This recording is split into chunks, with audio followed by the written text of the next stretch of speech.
नमस्कार, बहुत स्वागत है आपका जनसत्ता फटाफट में। मैं हूं आपके साथ निहारिका श्रीवास्तव। चलिए बुलेटिन की शुरुआत करते हैं। कांग्रेस आला कमान ने मंगलवार को कर्नाटक में चल रही अपनी सरकार के टॉप लीडर्स यानी सीएम सिद्धारमैया और डीके शिव कुमार से कहा कि राज्य में जातियों की गिनती एक बार फिर कराई जाए।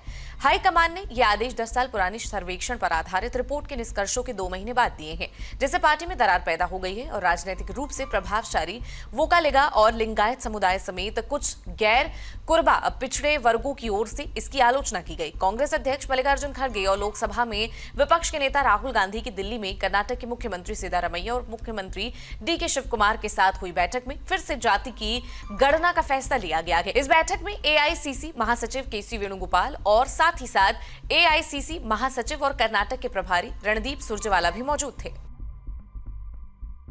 भारतीय रेलवे ने यात्रियों की सुविधा को ध्यान में रखते हुए एक बड़ा बदलाव किया है। जी हां, रेल यात्रियों के अनुभव को और बेहतर बनाने के लिए भारतीय रेलवे टिकट बुकिंग के नियमों में बड़ा बदलाव करने जा रही है। रेलवे का रिजर्वेशन चार्ट अब 24 घंटे पहले तैयार होगा, यानी वेट लिस्टेड यात्रियों को अब 24 घंटे पहले ही पता चल जाएगा कि आपका टिकट कंफर्म हुआ है या फिर नहीं। रेलवे द्वारा दी गई जानकारी के मुताबिक जिन यात्रियों का टिकट वेटिंग रहता है, उन्हें अब ट्रेन रवाना होने से 24 घंटे पहले ही ये पता चल जाएगा कि उनका टिकट कंफर्म हुआ है या फिर नहीं। अभी तक रिजर्वेशन चार्ट ट्रेन डिपार्चर से 4 घंटे पहले बनता था और इसके चलते वेट लिस्टेड यात्रियों को काफी परेशानियों का सामना करना पड़ता था, क्योंकि टिकट की पुष्टि को लेकर आखिरी समय तक अनिश्चितता बनी रहती थी। लेकिन अब ट्रेन यात्रियों की चिंता को दूर करने के लिए रेलवे ये बड़ा कदम उठाएगा। मध्य प्रदेश के इंदौर के राजा रघुवंशी की हत्या का मामला इन दिनों सुर्खियों में बना हुआ है। इसी बीच उत्तर प्रदेश के सिद्धार्थनगर में सामने आए ऐसे ही मामले ने सनसनी फैला दी है। यहां एक महिला ने अपने प्रेमी के साथ मिलकर पति की हत्या कर दी और उसका शव फेंक दिया। पुलिस की जांच में पता चला है कि महिला पति को बलरामपुर ले गई और वहां नशीला पदार्थ खिलाकर प्रेमी की मदद से उसे पुल से राप्ती नदी में फेंक दिया। डेबरुआ थाना क्षेत्र की एक महिला ने शादी के लगभग 18 साल बाद प्रेमी की चाह में उससे मिलकर पति की हत्या करवा दी।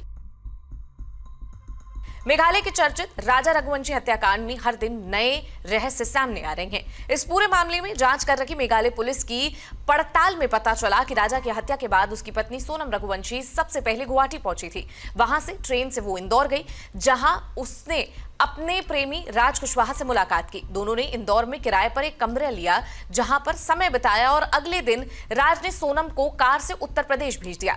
अमर उजाला अखबार गाजीपुर एडिशन की खबर के मुताबिक राज की योजना थी कि सोनम फतेहपुर जिले में उसके पुश्तैनी घर पर ठहरे, लेकिन सोनम वाराणसी सहित कई जगहों पर रुकी। इस दौरान इंदौर में अन्य आरोपियों की गिरफ्तारी के बाद उसने 9 जून की रात गाजीपुर के नंदगंज में पुलिस के समक्ष आत्मसमर्पण कर दिया। हालांकि इंदौर पुलिस ने सोनम के इंदौर आने की आधिकारिक रूप से पुष्टि नहीं की है। सिंधु जल संधि को लेकर भारत बड़ी योजना पर काम करने जा रहा। केंद्रीय ऊर्जा मंत्री मनोहर लाल खट्टर ने मंगलवार को कहा कि जम्मू कश्मीर में ऐसे हाइड्रो प्रोजेक्ट्स हों जो शुरुआती चरण में उनमें ज्यादा पानी के स्टोरेज की योजना बनाई जाए, लेकिन वो परियोजनाएं जो पहले से पाइपलाइन में है उनमें कोई बदलाव नहीं किया जाए, क्योंकि उनकी तकनीकी जानकारियां फाइनल की जा चुकी है। केंद्रीय मंत्री ने कहा कि ऐसी कुछ परियोजना जो अभी शुरुआती चरण में है उनमें हम ज्यादा पानी स्टोर करने और बिजली उत्पादन की योजना बना सकते हैं। सिंधु जल संधि के तहत हाइड्रो इलेक्ट्रिक प्रोजेक्ट्स में ज्यादा पानी स्टोर नहीं किया जा सकता है, लेकिन अब सरकार ने नई परियोजनाओं में स्टोरेज की क्षमता बढ़ाने की तैयारी की है। राजा रघुवंशी मर्डर केस को लेकर लोक गायिका नेहा सिंह राठौर ने बेबाकी से इस पर प्रतिक्रिया दी। नेहा ने सीधे तौर पर कहा कि समाज में महिलाओं को गिल्ट में रखा जाता है। उन्होंने ये भी कहा कि पुरुष भी महिलाओं पर अत्याचार करता रहा है, तो कुछ केस की वजह से सिर्फ महिलाओं पर सवाल उठाना तो उचित नहीं है। सोशल मीडिया पर एक वीडियो शेयर करते हुए नेहा ने कहा कि अपनी बेटी की शादी जबरदस्ती पसंद के लड़के से करवाने वाले अंकल जी लोग बड़े जिद्दी हैं। दहेज के लिए बेटी को इमोशनली ब्लैकमेल करके उसकी प्रेमिका को छुड़वाने वाली माताजी, लोगों में डर का माहौल है। नेहा का ये वीडियो सोशल मीडिया पर वायरल हो रहा है और लोग इस पर तरह तरह की प्रतिक्रिया भी दे रहे हैं। आज के बुलेटिन में बस इतना ही। आपको कैसा लगा ये बुलेटिन कमेंट सेक्शन में जरूर बताएं। बाकी की देश दुनिया की खबरों के लिए बने रहे जनसत्ता के साथ। नमस्कार।